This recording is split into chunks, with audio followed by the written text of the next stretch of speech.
ನಮಸ್ತೆ ಗುರುಜಿ. ನನ್ನ ಹೆಸರು ರೂಪಾ, ಹೊಸಕೋಟೆಯಿಂದ మాట్లాడుతా ఇరోదు. ఏజ్ 46. అంటే తెలుగు కన్నడ రెండు వచ్చు, కానీ నేను కన్నడలో ఫీడ్బ్యాక్ ఇవ్వాలనేసి అంటే ಕರ್ನಾಟಕ ಮಾದಿ ನಂದು ಕರ್ನಾಟಕ ಕನ್ನಡದಲ್ಲಿ ಫೀಡ್ಬ್ಯಾಕ್ ಕೊಡಬೇಕು ಅನ್ನೋ ಆಸೆಯಿಂದ ನಾನು ಕನ್ನಡದಲ್ಲಿ ಕೊಡ್ತಾ ಇದ್ದೀನಿ. ಲಕ್ಷ್ಮೀ ಸಂಯಮ ಕ್ಲಾಸ್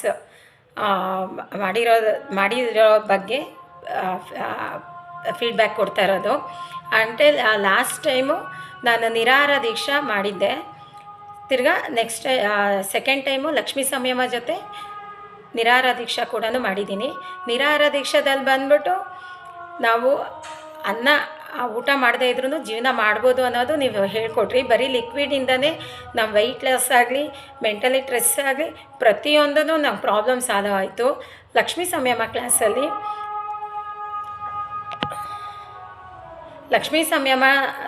ಕ್ಲಾಸಲ್ಲಿ ಬರೀ ದುಡ್ಡೇ ಇಂಪಾರ್ಟೆಂಟ್ ಅಲ್ಲ ಅನ್ನೋದು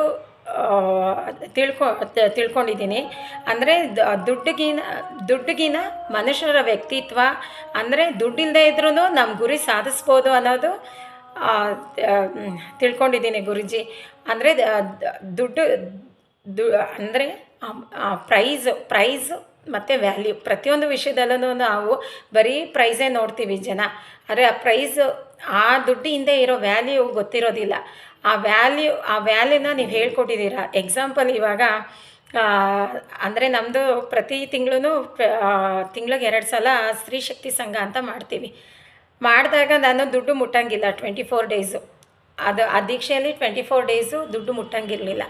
ಸೊ ನಮ್ಮ ಫ್ರೆಂಡ್ಸ್ಗೆಲ್ಲ ಹೇಳಿದೆ, ಅಂದರೆ ಪ್ರತಿ ತಿಂಗಳು ನಾನೇ ಕಲೆಕ್ಷನ್ ಮಾಡಿ ಬ್ಯಾಂಕಿಗೆಲ್ಲ ದುಡ್ಡು ಎಲ್ಲ ಅಮೌಂಟ್ ಕಟ್ಟಿ ಬರ್ತಿದ್ದೆ. ಈ ತಿಂಗಳು ನಾನು ದುಡ್ಡು ಮುಟ್ಟಂಗಿಲ್ಲ ಅಂದಾಗ ನಮ್ಮ ಫ್ರೆಂಡ್ಸೇ ಎಲ್ಲ ಥರನೂ ಹೆಲ್ಪ್ ಮಾಡಿ ಎಲ್ಲ ಕಲೆಕ್ಷನ್ನು ಮಾಡಿ ಬ್ಯಾಂಕಿಗೆ ಕಟ್ಟಿ ಚಲನ್ ಬುಕ್ ಎಲ್ಲ ನನಗೆ ವಾಪಸ್ ತಂದುಕೊಟ್ರು. ಸೊ ಇದರಿಂದ ನನ್ನ ಕಲೆಕ್ಷನ್ ಅಮೌಂಟ್ಗಿನ ನನ್ನ ಫ್ರೆಂಡ್ಸ್ ಬಾಂಡಿಂಗು, ಅಂದರೆ ಹೆಲ್ಪಿಂಗ್ ನೇಚರು, ನನಗೆ ಟೈಮಿಗೆ ಬಂದು ಅವರೆಲ್ಲ ಹೆಲ್ಪ್ ಮಾಡಿದ್ರಲ್ಲ, ಆ ವ್ಯಕ್ತಿತ್ವ ದೊಡ್ಡದು ಅಂತ ಹೇಳ್ಕೊಟ್ಟಿದ್ದಾರೆ. ಅಂದರೆ ಆ ದುಡ್ಡು ಪ್ರೈಸ್ಗಿನ ಅದರಿಂದ ಇರೋ ವ್ಯಕ್ತಿತ್ವ, ಫ್ರೆಂಡ್ ಬಾಂಡಿಂಗ್ ಎಲ್ಲ, ಅಂದರೆ ಅದು ನೋಡಿ ನಾವು ತಿಳ್ಕೊಬೇಕು ಅನ್ನೋದು ನಮಗೆ ಗೊತ್ತಾಯಿತು ಗುರುಜಿ. ಮತ್ತು ಇನ್ನೊಂದು ಅಂಗಡಿಯಲ್ಲಿ ನಮ್ಮದು ಕ್ಯಾಟಲ್ ಫೀಡ್ ಅಂಗಡಿ ಇದೆ, ಪ್ಲಸ್ ಪ್ರಾವಿಷನ್ ಸ್ಟೋರಿ ಇದೆ. ಡೈಲಿ ಅಂದರೆ ದುಡ್ಡು ಮುಟ್ಟೋದಿಲ್ಲ ಅಂತ ಅಂದ್ಬಿಟ್ಟು ನಾನು ಹೋಗೋದು, ಅಂಗಡಿ ವ್ಯಾಪಾರ ಮಾಡೋದು ಸ್ವಲ್ಪ ಕಮ್ಮಿ ಮಾಡಿದ್ದೆ. ಆಗಲಿ ಕ್ಲಾಸಲ್ಲಿ ಒಂದು ದಿವಸ ನೀವು ಯಾವುದೇ ರೀತಿ ಚಟುವಟಿಕೆಗಳನ್ನ ನೀವು ನಿಲ್ಲಿಸ್ಬೇಡಿ, ಇನ್ನೂ ಜಾಸ್ತಿ ಆಗಿ ಮಾಡಬೇಕು ಅಂತ ನೀವು ಹೇಳಿದ್ರಿ ಗುರುಜಿ. ಸರಿ ಅಂತ ಅಂದ್ಬಿಟ್ಟು ಡೈಲಿ ನಾನು ಮಾಮೂಲಿ ಏನು ಶಾಪ್ಗೆ ಹೋಗಿ ಬಿಸ್ನೆಸ್ ಮಾಡ್ತಾಯಿದ್ನೋ ಅದಕ್ಕಿಂತ ಜಾಸ್ತಿ 2 ಅವರ್ಸ್ ಇದ್ದು ಅಂಗಡಿಯಲ್ಲಿ ಬಿಸ್ನೆಸ್ ಮಾಡ್ತಾಯಿದ್ದೆ. ಎಲ್ಲರಿಗೂ ದುಡ್ಡು ಮುಟ್ಟದೇ ಇದ್ದೀರಾ ಯಾವ ಥರ ಇರಬೇಕು ಅನ್ನೋದೇ ಕ್ವಶನ್ ಮಾರ್ಕ್ ಆಗಿರುತ್ತೆ. ಆಗಲೇ ಲಕ್ಷ್ಮೀ ಸಂಯಮ ಕ್ಲಾಸಲ್ಲಿ ದುಡ್ಡು ಮುಟ್ಟದಿರೋನೇ ನಾನು ಡೈಲಿ ಅಂಗಡಿಗೆ ಹೋಗಿ ವ್ಯಾಪಾರ ಮಾಡ್ತಾಯಿದ್ದೆ.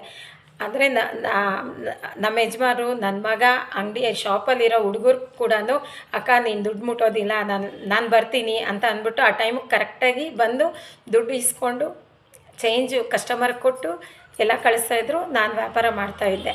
ಅಂದರೆ ಯಾವುದು ನಮ್ಮ ಸಂಕಲ್ಪ ಗಟ್ಟಿಯಾಗಿದ್ದರೆ ಯಾವುದೂ ನಿಲ್ಲಲ್ಲ ಗುರುಜಿ. ನಮ್ಮ ಸಂಕಲ್ಪ ಒಂದು ಗಟ್ಟಿಯಾಗಿರಬೇಕು, ಆ ಯೂನಿವರ್ಸೇ ನಮಗೆ ಸಪೋರ್ಟ್ ಮಾಡುತ್ತೆ ಅನ್ನೋದು ನಾನು ತಿಳ್ಕೊಂಡೆ ಗುರುಜಿ. ತುಂಬ ಖುಷಿ ಆಯಿತು ನನಗೆ.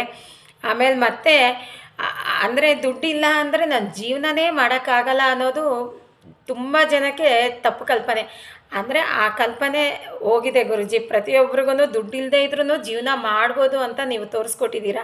ನಿರಾಹಾರ ದೀಕ್ಷಾದಲ್ಲಿ ಅಂದರೆ ನಾವು ಅನ್ನ ತಿಂದೇ ಇದ್ರೂ ನಾವು ಜೀವನ ಮಾಡ್ಬೋದು, ಬರೀ ಲಿಕ್ವಿಡ್ ಇಂದನೇ ನಮ್ಮ ಪ್ರಾಬ್ಲಮ್ ಎಲ್ಲ ಸಾಲ್ವ್ ಮಾಡ್ಬೋದು ಅನ್ನೋದು ನಿರಾಹಾರ ದೀಕ್ಷಾದಲ್ಲಿ ಕಲ್ತಿದ್ರೆ ಲಕ್ಷ್ಮೀ ಸಂಯಮ ಕ್ಲಾಸಲ್ಲಿ ದುಡ್ಡಿಲ್ಲದೆ ಇದ್ರೂ ನಮ್ಮ ಗುರಿ ಸಾಧನೆ ಮಾಡ್ಬೋದು ಅಂತ ಅಂದ್ಬಿಟ್ಟು ತಿಳ್ಕೊಂಡೆ.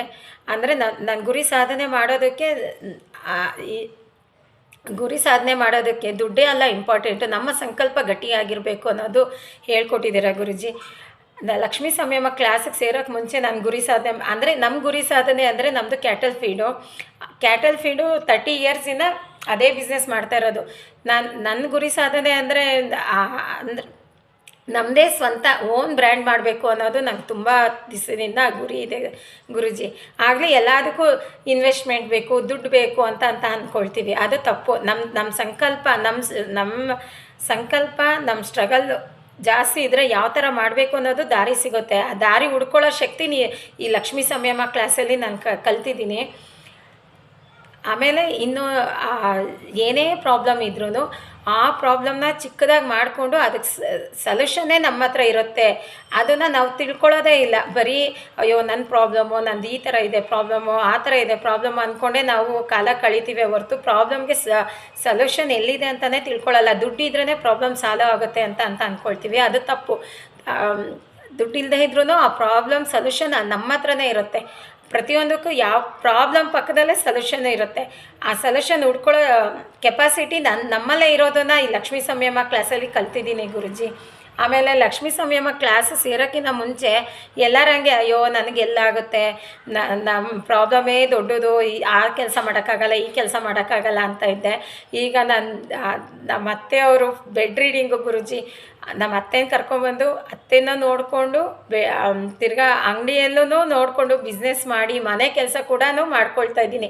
ಅದು ಮೆಂಟಲಿ ಸ್ಟ್ರೆಸ್ ಇಲ್ದಿರ, ಯಾವುದು ಗಡಿಬಿಡಿ ಇಲ್ದಿರ ಪ್ರಶಾಂತವಾಗಿ ನಾನು ಬೆಳಗ್ಗೆನೇ ಎದ್ದು ಕ್ಲಾಸೆಲ್ಲ ಅಟೆಂಡ್ ಮಾಡಿ ಮತ್ತೆ ಮನೇಲೆಲ್ಲ ಕೆಲಸ ಮಾಡಿಕೊಂಡು ಅತ್ತೆನೂ ನೋಡಿಕೊಂಡು ಅತ್ತೆಗೆಲ್ಲ ಟಿಫನ್ ತಿನ್ನಿಸಿ ಊಟ ಮಾಡಿಸಿ ಎಲ್ಲ ಮಾಡಿ ಶಾಪ್ಗೆ ಹೋಗಿ ಪ್ರತಿಯೊಂದು ಕೆಲಸನೂ ಮಾಡ್ತಿದ್ದೆ. ಅಂದರೆ ದುಡ್ಡು ಮುಟ್ಟದಿರನೇ ಮಾಡಿದ್ದೀನಿ ಗುರುಜಿ. ಪ್ರತಿಯೊಂದು ಕೆಲಸನೂ ನಡೀತಾ ಇತ್ತು. ದುಡ್ಡು ಮುಟ್ಟಿಲ್ಲ ಅಂತ ಅಂದ್ಬಿಟ್ಟು ಯಾವುದೂ ನಿಲ್ಲಿಸಿಲ್ಲ.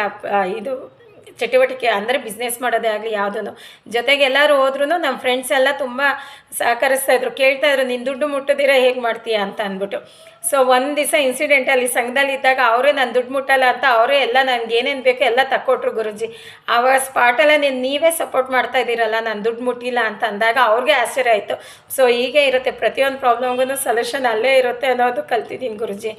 ತಿರ್ಗಾ ಲಕ್ಷ್ಮೀ ಸಂಯಮ ಕ್ಲಾಸು ಮುಂಚೆ ನಾನು ಸುಮ್ಮನೆ ಮಾಮೂಲಿಯಾಗಿ ಎಲ್ಲರಂಗೇ ಅಯ್ಯೋ ದುಡ್ಡಿದ್ರೇ ಬಿಸ್ನೆಸ್ ಮಾಡಬೇಕು ಅನ್ನೋ ಮೈಂಡ್ ಸೆಟ್ಟಿಂದ ಲಕ್ಷ್ಮೀ ಸಂಯಮ ಕ್ಲಾಸ್ ಕಲ್ತಾದ್ಮೇಲೆ ದುಡ್ಡಿಲ್ಲದೆ ಇದ್ರೂ ನಾನು ಏನು ಬೇಕಾದ್ರೂ ಸಾಧನೆ ಮಾಡ್ಬೋದು ಅನ್ನೋ ಕೆಪಾಸಿಟಿ ನನಗೆ ಬಂದಿದೆ ಗುರುಜಿ. ಆಮೇಲೆ ನೀವು ಆ ಲಕ್ಷ್ಮೀ ಸಂಯಮ ಕ್ಲಾಸಲ್ಲಿ ಶ್ರೀಚಕ್ರದ ಬಗ್ಗೆ ಹೇಳಿರೋದು, ಆಮೇಲೆ ಆ ವಿಜುವಲೈಸೇಷನ್ನು, ಅದರಿಂದ ನಾವೇನು ಬೇಕಾದ್ರೂ ಸಾಧನೆ ಮಾಡ್ಬೋದು ಅನ್ನೋದು ಕಲ್ತಿದ್ದೀನಿ ಗುರುಜಿ. ಆಮೇಲೆ ಈ ಕ್ಲಾಸಿಂದ ಬರೀ ದುಡ್ಡು ಅಲ್ಲ ಇಂಪಾರ್ಟೆಂಟು. ಈ ಕಾಲದಲ್ಲಿ ಪಾಸ್ವರ್ಡ್, ಮೊಬೈಲ್ ಟ್ರಾನ್ಸಾಕ್ಷನ್ ಪಾಸ್ವರ್ಡ್ ಹೇಳಬೇಕು ಅಂದ್ರೇ ಹಿಂದೆ ಮುಂದೆ ನೋಡ್ತಾರೆ. ಅಂದರೆ ದುಡ್ಡು ಇಂಪಾರ್ಟೆಂಟ್ ಇಲ್ಲ ಅಂದಾಗ, ನಮ್ಮ ಮೈಂಡಲ್ಲಿ ದುಡ್ಡು ಇಂಪಾರ್ಟೆಂಟ್ ಅಲ್ಲ ಅಂದಾಗ ಆ ಪಾಸ್ವರ್ಡ್ ಆಗಲಿ ಯಾವುದಾದ್ರು ಆಗಲಿ ಈಸಿಯಾಗಿ ಹೇಳ್ತೀವಿ. ತಿರ್ಗಾ ಒಬ್ಬರಿಂದ ಒಬ್ರಿಗೆ ನಂಬಿಕೆ ಬೆಳೆಸ್ಕೊಳ್ತೀವಿ, ಆ ನಂಬಿಕೆ ಉಳಿಸ್ಕೊಳ್ತೀವಿ ಗುರುಜಿ. ನಾವು ಎದುರುಗಡೆ ಇರೋರ ಮೇಲೆ ನಂಬಿಕೆ ಎಷ್ಟು ಇಟ್ಟಿರ್ತೀವೋ ಆ ಎದುರುಗಡೆ ಇರೋರು ಇವ್ರು ಇಷ್ಟು ನಮ್ಮ ಮೇಲೆ ನಂಬಿಕೆ ಇಟ್ಟಿದ್ದಾರೆ ಅಂದಾಗ ಆ ನಂಬಿಕೆ ಉಳಿಸ್ಕೊಳ್ಳೋದಕ್ಕೆ ಅವ್ರು ಪ್ರಯತ್ನ ಮಾಡ್ತಾರೆ ಗುರುಜಿ. ಅಂದರೆ ನಾವೇ ಫಸ್ಟ್ ಚೇಂಜ್ ಆಗಬೇಕು. ಒಬ್ಬರ ಮೇಲೆ ನಂಬಿಕೆ ಇಡೋ ಅಂಥದ್ದು ನಾವು ಕಲ್ತಿದ್ದೀವಿ ಗುರುಜಿ. ಬರೀ ದುಡ್ಡಿಂದ ಅಲ್ಲ, ನಂಬಿಕೆ ತಾಳ್ಮೆಯಿಂದ ಇದ್ದರೆ ಏನು ಬೇಕಾದ್ರೂ ಸಾಧಿಸ್ಬೋದು ಅಂತ ಅಂದ್ಬಿಟ್ಟು. ಸೊ ನಮ್ಮ ಶಾಪಲ್ಲಿ ಅಂಗಡಿ ಅಂದರೆ ಡ್ರೈವರ್ಗಳ ಕೈಗೆ ಐಟಮ್ ತರಿಸೋದಕ್ಕೆ RMC ಆರ್ಡ್ ಕಳಿಸ್ಬೇಕು ಅಂದರೆ 1 ಲ್ಯಾಕ್ವರೆಗೂ ಕಳಿಸ್ತೀವಿ. ಪ್ರತಿಯೊಂದು ಆ ಹುಡುಗರು ತಂದು ಕೊಡ್ತಾರೆ. ಸೊ ಆ ನಂಬಿಕೆಯಿಂದ ಕಳಿಸ್ತೀವಿ. ಅಂದರೆ ಲಕ್ಷ್ಮೀ ಸಂಯಮ ಕ್ಲಾಸ್ ಸೇರಿದ ಮೇಲೆ ಆ ನಂಬಿಕೆ ಇನ್ನೂ ಅಂದರೆ ಇನ್ನೂ ಜಾಸ್ತಿ ಆಗಿದೆ. ಅಂದರೆ ಆ ಬಾಂಡಿಂಗು, ಆ ಹುಡುಗರು ಅಷ್ಟು ನಂಬಿಕೆಯಿಂದ ನಾವು ಕಳಿಸಿದಾಗ ಅವರು ಅಷ್ಟೇ ಇದಾಗಿ ತಂದುಕೊಟ್ಟಿದ್ದಾರೆ ಅಂತ ಅನ್ನೋದು ತುಂಬ ಖುಷಿಯಾಗುತ್ತೆ ಗುರುಜಿ. ಆ ನಂಬಿಕೆಯಿಂದನೇ ಪ್ರತಿಯೊಂದೂ ನಡೆಯುತ್ತೆ, ತಾಳ್ಮೆಯಿಂದ ನಂಬಿಕೆಯಿಂದ ನಡೆಯುತ್ತೆ ಅನ್ನೋದು ತಿಳ್ಕೊಂಡೆ ಗುರುಜಿ. ಆಮೇಲೆ ನಮ್ಮ ಸಂಕಲ್ಪ ಒಂದು ಗಟ್ಟಿಯಾಗಿ ಇದ್ದರೆ ಗುರಿ ಸಾಧನೆಗೆ ಹಣ ಇಂಪಾರ್ಟೆಂಟ್ ಅಲ್ಲ ಅನ್ನೋದು ಲಕ್ಷ್ಮೀ ಸಂಯಮ ಕ್ಲಾಸಿಂದ ತಿಳ್ಕೊಂಡೆ. ಆಮೇಲೆ ಈ ಕ್ಲಾಸ್ ಬಗ್ಗೆ ದುಬಾರಿ ಅನ್ನೋದಕ್ಕಿಂತ ನಾವು ಕೊಟ್ಟಿರೋ 2500 ದೊಡ್ಡದಲ್ಲ ಗುರುಜಿ. ಆ 2500 ಹಿಂದೆ ಇರೋ ಅದರಿಂದ ಇರೋ ನಾವು ಕಲ್ತಿರೋ ಏನಿದೆ ಗುರಿ ಸಾಧನೆಗೆ ಆಗಲಿ ಪ್ರತಿಯೊಂದಕ್ಕೂ ಅದು ದೊಡ್ಡದು. ನಾವು ಇವತ್ತು ದುಡ್ಡು ಸಂಪಾದನೆ ಮಾಡ್ಬೋದು, ನಾಳೆ ಹೋಗ್ಬೋದು. ಬಟ್ ಜನಗಳ ಮಧ್ಯೆ ಇರೋ ಅಂದರೆ ಫ್ಯಾಮಿಲಿಯಲ್ಲೇ ಆಗಲಿ, ನಮ್ಮ ಹಸ್ಬೆಂಡ್ ಆಗಲಿ, ಮಕ್ಕಳಾಗಲಿ, ಅವ್ರ ಮೇಲಿರೋ ನಂಬಿಕೆ, ಬಾಂಡಿಂಗು, ಸಪೋರ್ಟಿವು ಅದೆಲ್ಲ ಆ ಲಕ್ಷ್ಮೀ ಸಂಯಮ ಕ್ಲಾಸಿಂದ ಇನ್ನೂ ಸ್ಟ್ರಾಂಗ್ ಆಗಿದೆ ಗುರುಜಿ ನಮ್ಮ ಫ್ಯಾಮಿಲಿಯಲ್ಲಿ.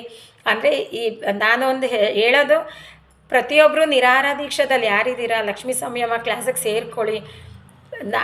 ನಾವು ಕರೆಕ್ಟಾಗಿದ್ದರೆ ನಮ್ಮನ್ನು ನೋಡಿ ಅಂದರೆ ಆ ದುಡ್ಡೆಲ್ಲ ಇಂಪಾರ್ಟೆಂಟು, ನಾವೇನು ಕೆಲಸ ಮಾಡಬೇಕು ಅನ್ನೋದು ಸಂಕಲ್ಪ ದೊಡ್ಡದು, ನಮ್ಮ ಗುರಿ ಸಾಧನೆಗೆ ಸಂಕಲ್ಪ ದೊಡ್ಡದು, ನಮ್ಮಲ್ಲಿರೋ ಕೆಪಾಸಿಟಿ ಏನಿದೆ ಅನ್ನೋದು ಲಕ್ಷ್ಮೀ ಸಂಯಮ ಕ್ಲಾಸಲ್ಲಿ ನೀವು ತೋರಿಸ್ಕೊಟ್ಟಿದ್ದೀರಾ ಗುರುಜಿ. ನನ್ನ ಗುರಿ ಸಾಧನೆ ಮಾಡ್ಬೋದು ಅನ್ನೋದು ತೋರಿಸ್ಕೊಟ್ಟಿದ್ದೀರಾ. ತುಂಬ ಥ್ಯಾಂಕ್ಸ್ ಗುರುಜಿ, ಅಷ್ಟು ಕಲ್ತಿದ್ದೀನಿ. ಧನ್ಯೋಸ್ಮಿ ಗುರುಜಿ, ಥ್ಯಾಂಕ್ ಯು ಗುರುಜಿ. ಅಂದರೆ ಗೀತಾಲಕ್ಷ್ಮಿ ಅಕ್ಕಗೆ ಫಸ್ಟು ಥ್ಯಾಂಕ್ಸ್ ಹೇಳಬೇಕು. ಅವ್ರ ಕಡೆಯಿಂದನೇ ನಾನು ಬಂದಿದ್ದು. ನಿರಾಹಾರ ದೀಕ್ಷೆನೂ ಮಾಡಿದೆ. ತಿರ್ಗಾ ನಮ್ಮ ಫ್ಯಾಮಿಲಿಯಲ್ಲಿ 5 ಮೆಂಬರ್ಸು ನಿರಾಹಾರ ದೀಕ್ಷೆ ಕೂಡ ಮಾಡಿದ್ದಾರೆ. ಇವಾಗ ಇಬ್ಬರು ಲಕ್ಷ್ಮೀ ಸಂಯಮ ಕ್ಲಾಸ್ಗೂ ಸೇರ್ತಾ ಇದ್ದಾರೆ ಗುರುಜಿ. ಸೊ ಅಂದರೆ ಪ್ರತಿಯೊಬ್ಬರೂ ಲಕ್ಷ್ಮೀ ಸಂಯಮ ಕ್ಲಾಸ್ ಸೇರಿ ನಮ್ಮ ಸುತ್ತ ಇರೋ ಅವ್ರನ್ನೆಲ್ಲ ಚೇಂಜ್ ಮಾಡಬೇಕು. ಅಂದರೆ ನಾವು ಗಟ್ಟಿ ಸಂಕಲ್ಪ ಇದ್ದರೆ ಪ್ರತಿಯೊಂದು ಸಾಧನೆ ಮಾಡ್ಬೋದು ಅನ್ನೋದು ಲಕ್ಷ್ಮೀ ಸಂಯಮ ಕ್ಲಾಸಲ್ಲಿ ಕಲ್ತಿದ್ದೀವಿ ಗುರುಜಿ. ತುಂಬ ಥ್ಯಾಂಕ್ಸ್ ಗುರುಜಿ, ಥ್ಯಾಂಕ್ ಯು, ಧನ್ಯೋಸ್ಮಿ. Thank you guruji. ಗೀತಾಲಕ್ಷ್ಮಿ ಅಕ್ಕಗೊಂದು ಥ್ಯಾಂಕ್ ಯು ಗುರುಜಿ.